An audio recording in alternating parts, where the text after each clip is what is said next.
Media censorship. It is the suppression of speech or other public communications which may be considered objectionable, harmful, sensitive, or inconvenient to the general body of people as determined by a government, media outlet, or other controlling bodies. Also known as, basically, it's to keep the innocent innocent. And I'm Ivan, this is Jennifer, we are the pros. Lourdes, this is Debbie, we're the cons. Okay. Okay. Without further ado, our country has been founded to have the constitutional right of freedom of speech. And this has been funded since 1887. So I believe, in my opinion, that it is everyone's right of freedom of speech.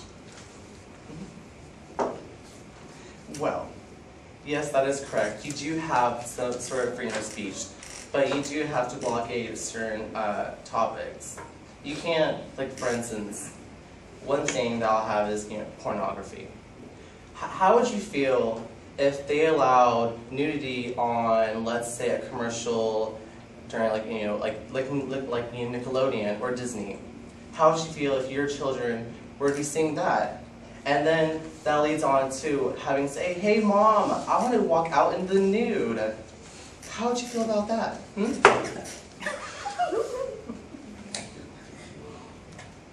Well, Nickelodeon, that's supposed to be a kids channel. There shouldn't be any type of nudity going on there.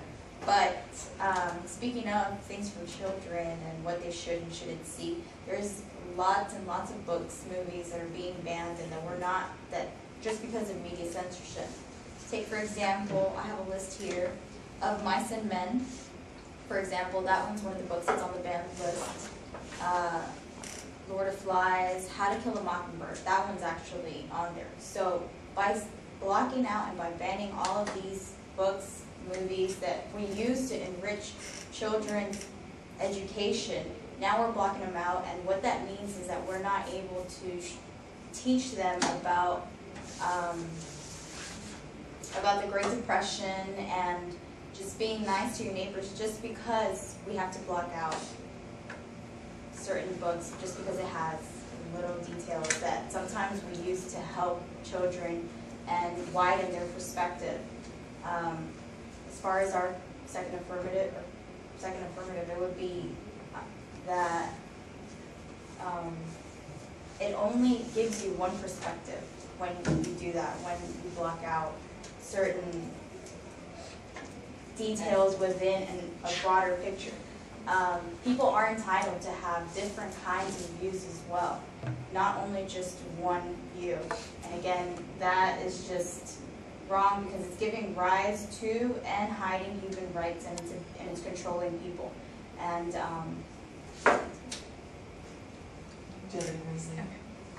when it comes to getting rid of some of these novels, yes, they are very important, and they do give a lot of information about what we learned as children and everything else, but our world is starting to be so corrupt by the language, by TV shows, by commercials and everything else, that the generations that are being raised, they're being raised to watch hours of TV.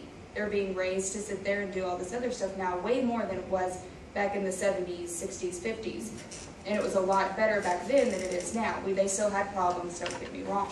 But as now, today, the kids are starting to be a lot more corrupt because of the things that they are reading, because of the Twilight Saga. They don't want to read To Kill a Mockingbird, even though it's one of the best novels ever. They don't want to read Lord of the Flies or anything. They want to read Twilight, Hunger Games, all of these books that,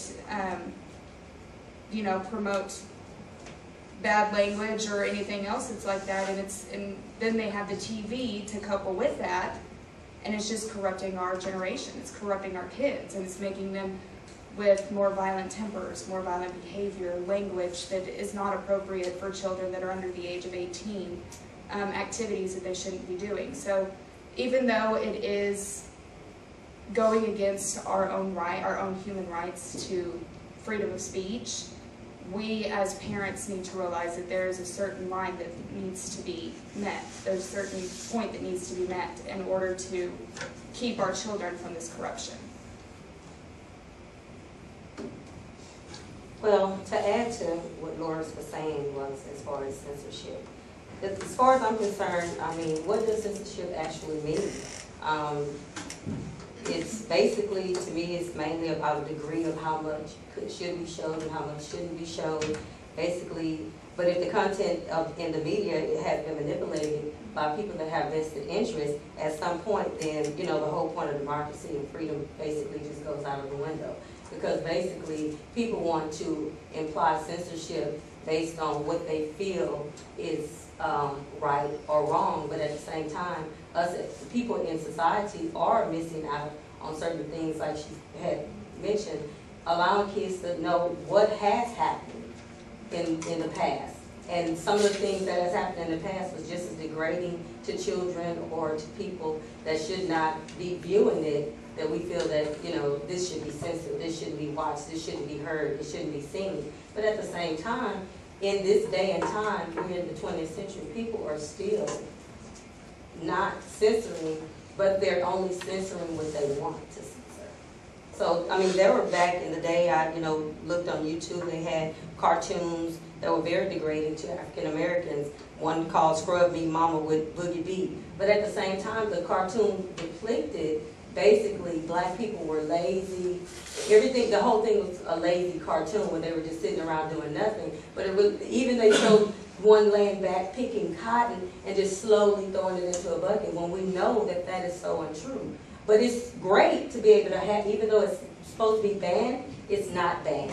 It's there to be viewed. But it's okay to be viewed because you know why? That allows a culture that's in society to understand that this is what, you know, the government allows, this is what society allows to depict things about people that are very untrue when we know as African Americans we're not lazy.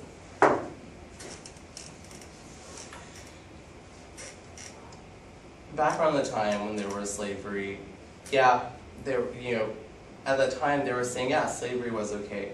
Yeah, discrimination against others was okay. But now looking into the future, we're starting to realize, you know, that's wrong. There should have been no such thing as that, because we all are human. Back then, we all had a mindset of, you know, yes, okay, if you're white, you're the best. You're superior than the others. You know, everyone else was down again. Like you looked down against them. But not only does it have to do with discrimination against others, but you do have to realize that you can't just allow just anything to be looked at. Yes, they do want to like block certain things that I agree. Like you mentioned earlier with the books. Yes, those are really good books. I read all those books and I love them all. But you can't.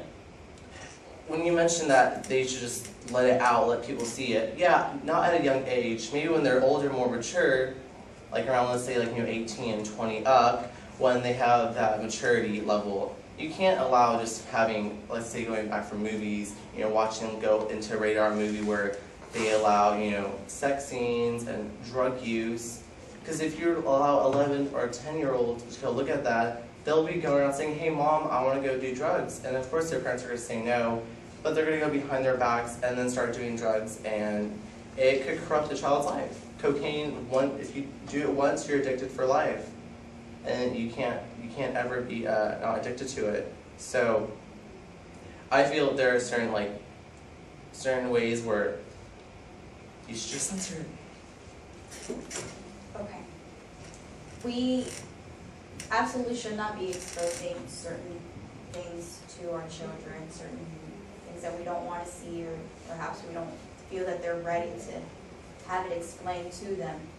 But it's also not good to be blocking it out completely, because sometimes it adds to the child's curiosity and it makes them extra curious about it. Also, to touch on corruption, as Debbie and Jennifer have talked about, the government also uses the whole blocking to their advantage. Sometimes a lot of dictators in the past have been known to be able to block out certain images just so that they can use it to be able to make themselves look good. Certain images that they don't want, certain points of views and things in their past and their history that just because we're blocking it out, sometimes it's not good to just do away with things. Certain things should be out to the public. If you don't want your child to see it, there is also parental controls. We do have ratings on certain movies and certain video games that they put just to let you know, hey, you don't want your child to see this, well then this is rated mature, or this is rated R, or this is NC-17, where no one under 17 is admitted. You have PG-13, it doesn't have to go up to 17. Then you can actually control your child's life and allow other people to have their own perspective, have their own point of view, and express themselves. You don't want the government to just block out certain perspectives over one population, because there is a different population who also has the right to express themselves. When you start blocking too many things, you start compromising your freedom of speech and your freedom of press, and it shouldn't be where the government is controlling us. It's definitely what we've been trying to reach these past centuries, is that we want to be in control and we want to have a right to our expression. And on the parental controls and everything else that they have right now, yes, they do have the ratings, yes, they do have the parental controls, but who's to say that that teenager's friend isn't going to rent it? Who's to say that that teenager's parent isn't going to be like, oh, okay, yeah, that's fine, you can go ahead and watch it? The thing about it is, nowadays, everybody wants to be able to raise their children their way. They want to be able to talk about issues that are very important. For instance, like you said, what they used to do in the old cartoons against African Americans. They want to be able to sit here and sit down and tell their story. That way the child gets more personal information. A child shouldn't be sitting here watching this stuff on TV and going, what's going on? I don't understand this. They should be able to have a one-on-one conversation with that parent and be able to get more information around it in order to be able to understand it and know, that this is wrong, this is what they used to do, this is where we need to go from here. But even though we have ratings and everything like that, there's nothing that's keeping the child's friend from getting it. There's nothing that's keeping the other child's parent from being, hey, here you go, here's all this information. It could be completely false. We want to be able to raise our children the way we raise them. So the media should understand that even though, yes, we do want a right of speech and we do want to be able to have the right out there to where we can talk about whatever it is we want to talk about, we as parents should be able to sit here and go, I don't want my kid seeing that. I don't want him to ever see it, him or her to ever see it, and control what goes on in our household. We should be able to do that, but whenever they're outside, we can't control what they do, who they hang out with. I mean, we might want to, but who's to say the next person they talk to isn't going to be able to sit there and show them what they need, and then they come home and have questions, or go the other way, don't have questions and experiment on their own, and you have to find out the bad way. And back to you were saying how, talking about blocking and stuff, we're not necessarily, we don't want to block any sort of meanings and like to, yeah, we don't want to block anything. We just want people to gradually grow. Like for instance, in elementary schools, that's when teachers mention, like, I know in 5th grade, they talk about children, about certain body parts. They put like guys in certain rooms and guys and girls in certain rooms, and mention like what they have, what is this, and they would describe every aspect of the body. And as they get older, like at least now they know what they, if they're a boy and girl, they know what that is. Yeah, and because they know in the future, yeah, sex is gonna happen. Of course, sex is gonna happen. But if they advise them and inform them, they teach them certain aspects of sex, they could avoid, certain a pregnancy that they don't want. They could avoid diseases out there, because you have to inform your child. Look, okay, if you're gonna do this, let you know that there are certain diseases. You can get pregnant, and it could cause a lot of drama and unhappiness in the family.